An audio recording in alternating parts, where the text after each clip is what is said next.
আজকে আমি চিকেন বিরিয়ানির সহজ এবং দুর্দান্ত একটি রেসিপি নিয়ে হাজির হলাম।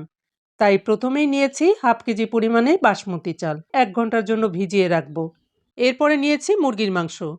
তারপরে দিয়েছি ১ টেবিল চামচ রসুন বাটা, হাফ টেবিল চামচ আদা বাটা, দিয়েছি হাফ কাপ টক দই, লবণ, ১ চা চামচ হলুদের গুঁড়ো, ১ চা চামচ ধনে গুঁড়ো, ১ চা চামচ জিরে গুঁড়ো, উঁচু উঁচু করে ১ চা চামচ শুকনো লঙ্কার গুঁড়ো, আর দিয়েছি 1/4 কাপ সরিষার তেল।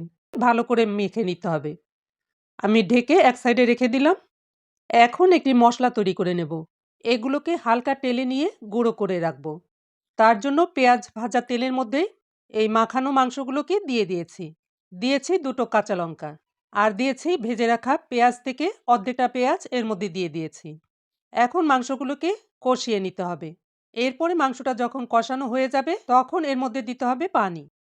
আমরা যে মশলাটা গুঁড়ো করে রেখেছিলাম সেখান থেকে ১ চা চামচ মশলা এর মধ্যে দিয়ে ভেজে রাখা আলুগুলোকে দিয়ে দিয়েছি। ঢেকে রান্না করে নেব। উপর থেকে কিছুটা তেল ঝোল উঠিয়ে রাখব। আমি একটি ঝাঁঝরির চামচ দিয়ে ভাতগুলোকে তুলে নিচ্ছি। তারপরে সরাসরি আমি মাংসের উপরে এভাবে ছড়িয়ে দিয়েছি কিশমিশ এবং আলু বোখরা, আর দিয়েছি ৪টি কাঁচা লঙ্কা। এরপরে দিয়েছি সেই তুলে রাখা তেল মশলাটা, বেরেস্তাটাকে এভাবে গুঁড়ো করে চারদিকে ছড়িয়ে দিয়েছি। পরে দিয়েছি গাওয়া ঘি। এরপরে দুধের মিশ্রণটা এর মধ্যে দিয়ে দিয়েছি। সবকিছু দেবার পরে একটি ঢাকনা দিয়ে ঢেকে দিয়েছি। চুলার উপরে আমি একটি তাওয়া রেখেছি।